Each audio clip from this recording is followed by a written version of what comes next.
Welcome to the Baseface Network.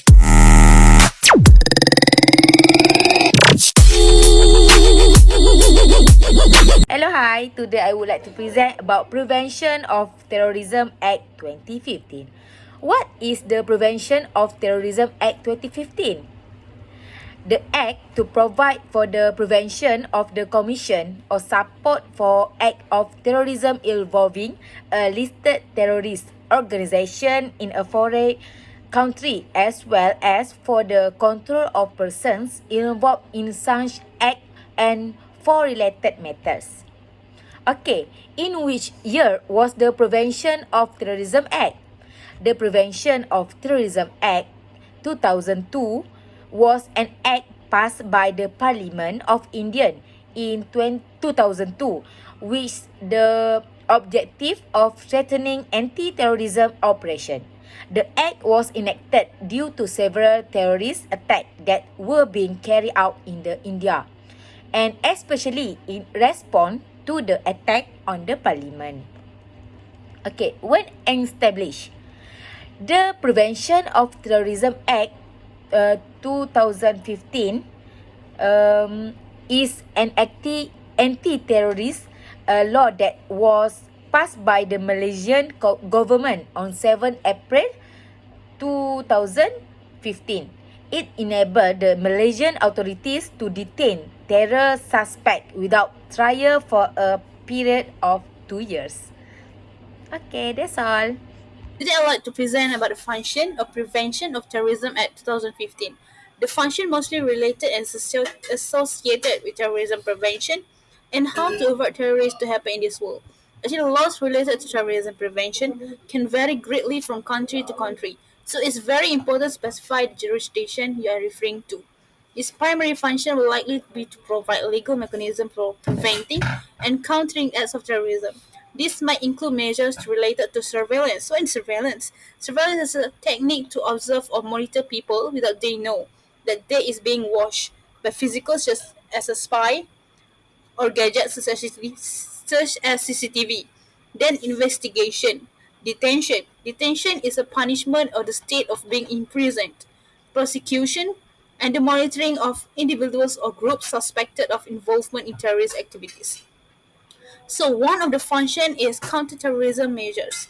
The primary purpose of the Prevention of Terrorism Act is to provide legal tools to authorities for countering and preventing acts of terrorism.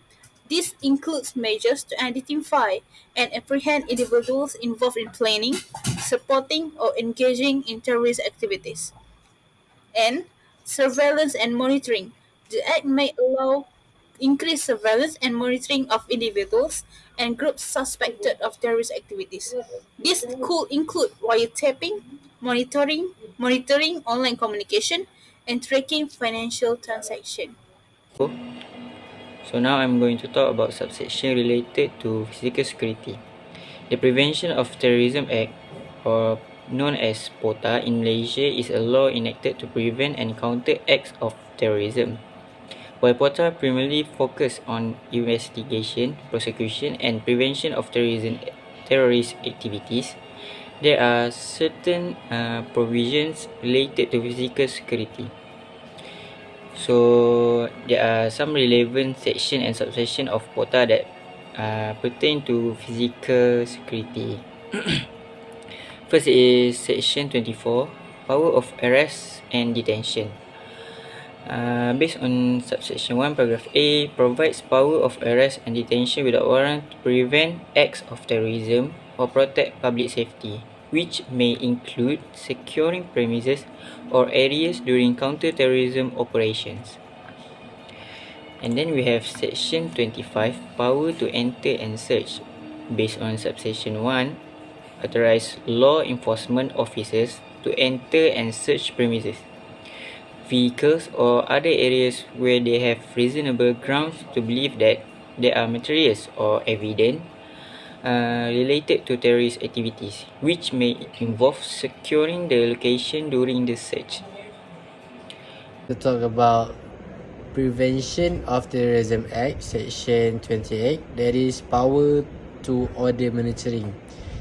In this subsection, it allows the issuance of monetary orders to track communication and activities of individuals involved in terrorism, which may involve securing the means of communication or monitoring equipment.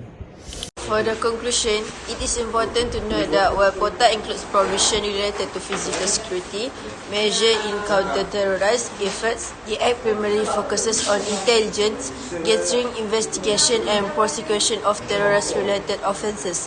Physical security measures respond to potential terrorist threats are often coordinated by relevant law enforcement agencies and security authorities. Thank you.